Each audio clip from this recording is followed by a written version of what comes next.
Oi, gente, tudo bom?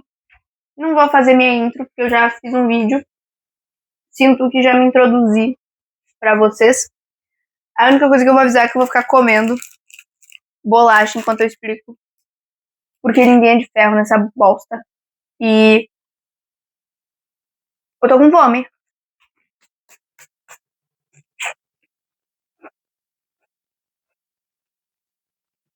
Não vou comer bolacha, eu acho. Eu vou comer meia bolacha a cada conteúdo que eu falar. Porque, enfim, eu tô com fome, eu vou comer e vou dar aula. Aula, né? Vídeo aula. Vou falar merda, tá bom? A Idade Média é esse período que a gente vê após a queda, então, do Império Romano, que era o grande símbolo, né, da antiguidade. Ela é média, porque ela está entre a modernidade e entre a antiguidade. Então, é a Idade Média. Média, né? O medievo também.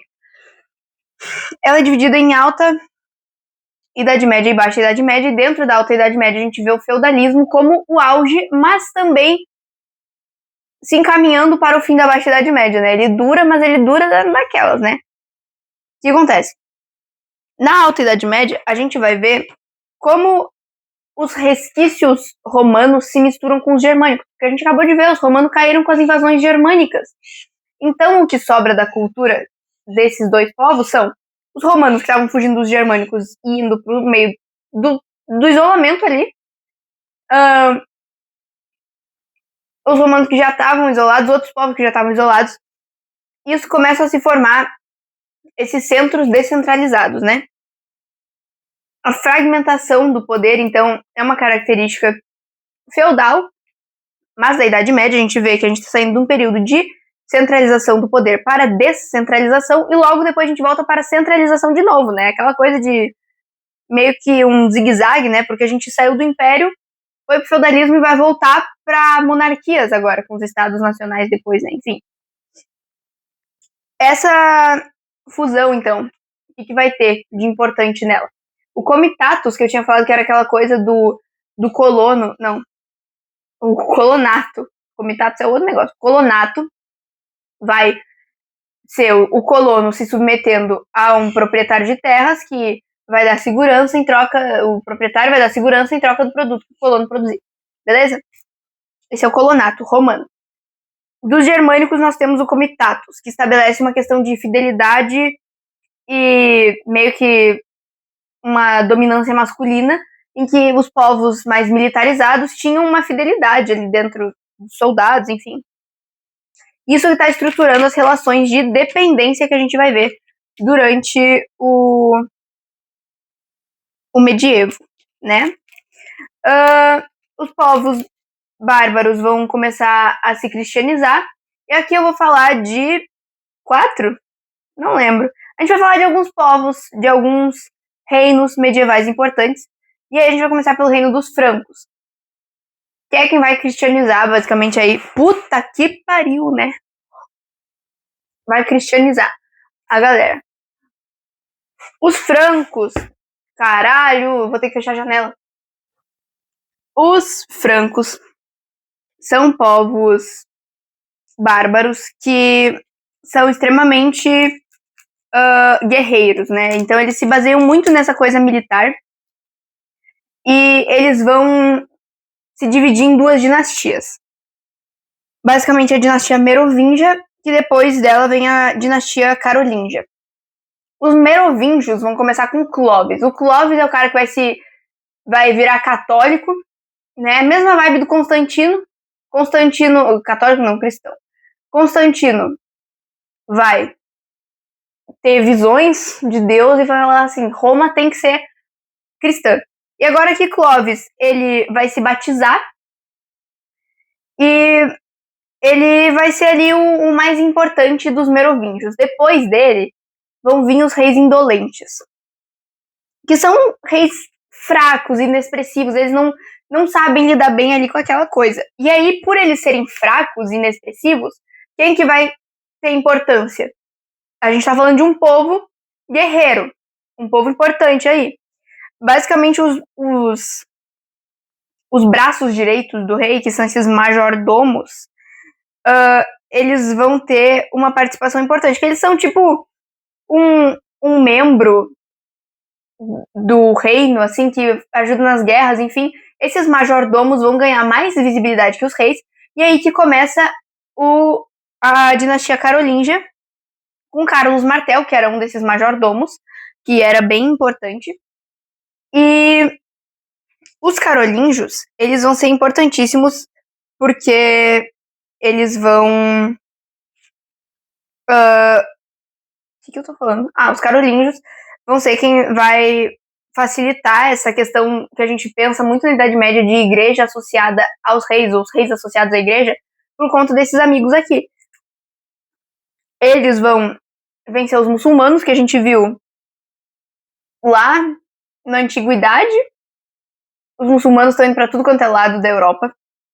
E aí já começa aqui um processo de expulsão dos muçulmanos de muitas terras, por questões religiosas, por questões políticas, enfim. Os muçulmanos são expulsos, e aí a igreja vai... Isso. A igreja vai apoiar, então, os francos, né? Por conta disso. Tá. E aí, o filho do Carlos Martel, que é o Pipino o Breve, ele vai vencer outro povo lá, vai dar Roma para a igreja, o território de Roma, que eles pegaram Roma, vão dar Roma para a igreja, então é meio que uma reconstrução daquela parada lá de tipo assim, os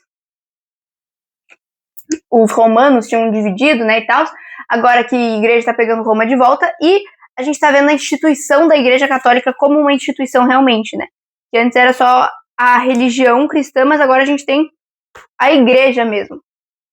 Aí, o filho do Pipino é o Carlos Magno, a gente conhece o Carlos Magno, ele é um dos mais fodões dos carolíngios, e é o Carlos Magno que vai formar o Sacro Império Romano Germânico. Basicamente, ele tem muitas vitórias, e aí o império dele é o mais próximo de alcançar o auge do Império Romano, mas não acontece isso, porque quando ele morre, o filho dele vai assumir, e aí vai ter uma divisão. O que tá acontecendo aqui? Tá, ó, o filho dele assume, aí o filho dele morre, e vai ter uma divisão em 3 do território, pros 3 filhos dele. Só que essa divisão, ela vai enfraquecer muito o poder, o que faz com que o Sacro Império Romano Germânico, que antes estava dividido em 3, vai começar a se dividir cada vez mais e começa a se construir a sociedade feudal com isso. Então, aí o território dividido, tipo assim, eu tenho uma terra, vou dividir essa terra para outras pessoas trabalharem nela, isso exige fidelidade, isso gera proteção. E a proteção é a moeda de troca da Idade Média, porque você tem que pensar que os germânicos invadiram, eles continuam batendo nessa tecla. Ok? Ok. Agora o Império Bizantino. O Império Bizantino ele tem muitas características gregas. O Império Bizantino é o Oriente, então é a Constantinopla, certo? E aqui, quando o Ocidente caiu, o Oriente vai ficar meio assim, né? Porque o Ocidente caiu lá, e agora o Oriente tá meio se cuidando. Então, esse império aqui, ele é interessante que as invasões bárbaras acontecem e ele consegue manter a sua vida urbana por um tempo ainda. Os imperadores continuam imperando no Império Bizantino, ainda tem uma centralização do poder. E aí o que vai acontecer aqui? A gente vai ter a característica do Césaropapismo, que César vem de imperador, né? César, o título que se tinha, e o papismo de papa. Então, aqui fica uma coisa meio parecida com as monarquias que vão ter depois, em que o rei é uma autoridade religiosa. Essa característica já vinha do Império Romano, do imperador ser uma autoridade religiosa, mas aqui ele vai virar a máxima. E aí vão ter uma divisão, assim, porque eram consideradas heresias os pecados de tu escolher uma coisa. Tu não teria esse direito de escolha, né, na visão da igreja. E o imperador, ele não deveria ser também a autoridade religiosa máxima. Então, vai começar a ter uma desconstrução, assim, e aí vão se dividir, então, duas igrejas. A ortodoxa vai ser do Império Bizantino, e a outra apostólica, sei lá, não, o que eu tô falando? Não sei, tem a outra igreja, que eu não lembro o nome, que é do outro império, que eu também não lembro qual que é. O que acontece?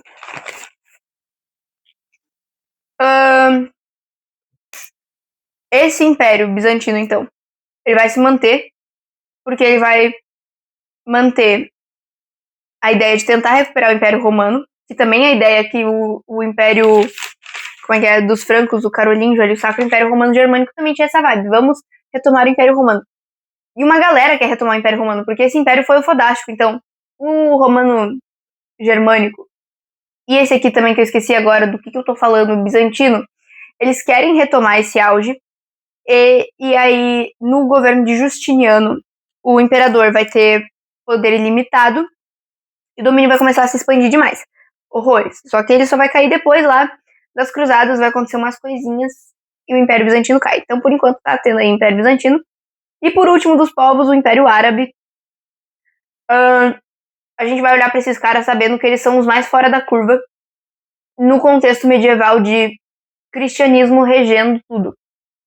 Aqui, os árabes, eles vão ter uma dificuldade porque eles têm toda aquela fé em relação ao Maomé, que basicamente na história deles o Maomé teria tido uma revelação de que o politeísmo não era mais o jeito certo de viver, e sim com um único Deus, essa nova fé. E aí, então, Maomé é expulso de Meca, que era aquele grande centro comercial, e essa fuga de Meca, enfim, Égira, enfim, eles vão ser acolhidos em um outro lugar, e por conta de questões da religião árabe, dos povos aqui, por causa do jihad, que é erroneamente traduzido como guerra religiosa, que é tipo fazer de tudo para expandir a tua religião, eles vão acabar encontrando com os francos. E a gente falou ali que os francos vão ter aquela coisa da guerra contra os muçulmanos, que foi, calma aí que eu vou tentar me lembrar, não foi o Carlos Martel, né? Foi o Carlos Martel ganhar a Batalha de Poitiers. E aí, basicamente, os europeus vão ficar querendo expulsar os muçulmanos por muito tempo, porque os muçulmanos aqui, eles estavam saindo do negócio do Maomé, que teve todo esse negócio de se espalhar, e aí eles vão atrás de um lugar sagrado deles, enfim. E aí, ok, é isso. Os francos vão encontrar, vão expulsar os árabes, e tá. Isso vai ficar acontecendo na história por um tempo, mas é mais isso que a gente viu mesmo. Agora, sobre o feudalismo em específico. O feudalismo, ele tá acontecendo durante a Idade Média, na Alta Idade Média, mais ou menos ali entre os séculos 9 e 11. E a Baixa Idade Média, ela começa do 10 ao 15, se não me falha a memória. Não anotei. Enfim. No feudalismo, a gente tem aquela relação de dependência, então, que tem o suzerano com o vassalo, e o suzerano é quem vai dar uma... Eu botei certo isso?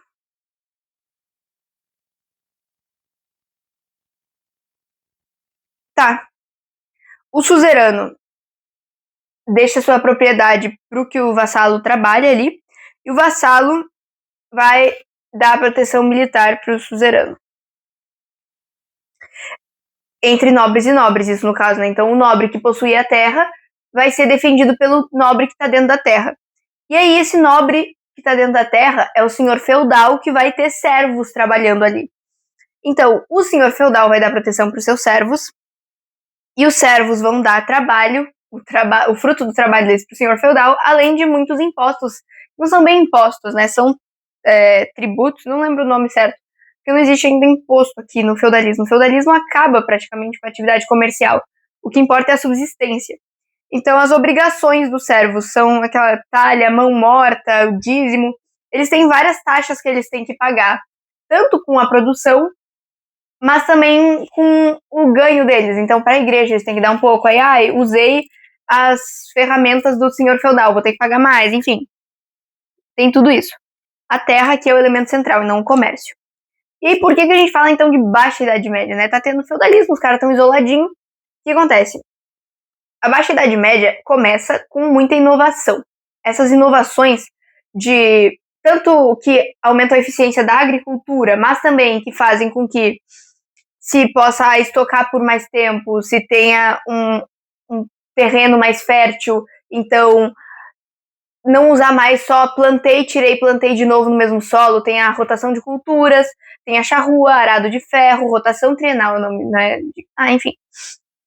Vai começar a ter um crescimento populacional, porque as pessoas vão começar a morrer menos de infecções por causa do garfo, por exemplo. Eu não vou pegar com a mão que eu tava encostando no chão a comida e comer, eu vou usar um garfo. Martelo, guindaste vão ajudar nas construções, enfim, essas coisas fazem com que as pessoas consigam viver mais, né? Não ter mortes tão, assim, frequentes. Claro que ainda vão morrer pra cacete, porque a gente tá falando de Idade Média, mas é muito menos. E aí, o que acontece? As cruzadas vão acontecer durante a Baixa Idade Média. As cruzadas são expedições religiosas para expulsar muçulmanos, para expulsar outras religiões dali, para espalhar a fé católica cristã. Só que a questão é que eu tinha dito agora que não tinha mais comércio, né? A partir do ponto que alguém que está em um lugar vai fazer uma cruzada e acaba indo para outro lugar, pega um produto de lá e volta para o seu feudo com aquilo, enfim, traz um rebuliço de novo por comércio. Então, rotas comerciais começam a se criar novamente. E. Tá, é isso. As cruzadas, então, têm como objetivo liberar de outras religiões as terras sagradas para os cristãos. E aí tem esse trânsito novo de comércio, né? Mas o comércio leva também a ter pessoas e ideias circulando melhor naquela região. O que causa um certo conflito, né? Porque as pessoas estavam morrendo menos, as pessoas estão vivendo mais, as pessoas estão tendo mais contato umas com as outras, as pessoas estão voltando a ter comércio, está tendo um crescimento populacional bem grande, os burgos começam a se criar, né, que são as cidades, então os feudos antigos, que eram mais isolados, começam a inchar, começam a virar cidades um pouco mais urbanizadas. E aí o que acontece? Esse excesso de contato gera a crise. Por quê? A peste negra, por exemplo, vai ser passada, assim como um coronavírus foi amplificado pela globalização, aqui a gente está vendo meio que uma sementinha da globalização, né? A gente está vendo as pessoas entrarem mais em contato umas com as outras, então a peste negra se espalha por conta dos navegadores, enfim e tal. Vai ter crises climáticas, porque toda a exploração que estava tendo, o desmatamento, enfim, isso gera um abalo grande no clima, que faz com que tenha menos comida, que gera fome, que mata mais gente. Quando se começa a ter essa falta de gente, começa a ter menos servos trabalhando. E aí, os que sobram vão ser explorados, eles vão ter que pagar mais. E aí eles vão começar a se revoltar, eles vão falar assim, como assim eu vou ter que pagar mais tributo? Eu vou ter que trabalhar mais só porque os outros estão morrendo. Então os servos começam a ficar sobrecarregados e eles começam a se revoltar. E aí essas revoltas, elas vão ser vistas pela nobreza como um perigo, a nobreza que sobrou, então essa nobreza vai procurar nos reis a última chance delas de se manter. O senhor feudal se aglomera no rei, então o rei começa a crescer de novo porque ele ganha mais autoridade. A gente ainda tinha reis, só que os reis não podiam fazer muita coisa, porque era uma cascata de poder. Então começava o poder no rei, mas chegava bem fininho lá no último. Quem governava mais os servos eram os senhores feudais do que os próprios reis. Só que agora, quando as pessoas estão morrendo, tem menos gente, os reis são os únicos que podem contratar um exército que vai combater essa inimizade aí que estão tendo com os camponeses. E assim que vai acabar o feudalismo, né? A Idade Média, enfim, vão começar a crescer estados nacionais justamente porque os reis estão começando a ganhar mais poder, estão estimulando mais comércio. Então, aqui seria mais ou menos o marco do fim do feudalismo, né? Então, o surgimento dos estados nacionais se dá aqui. E é isso aí.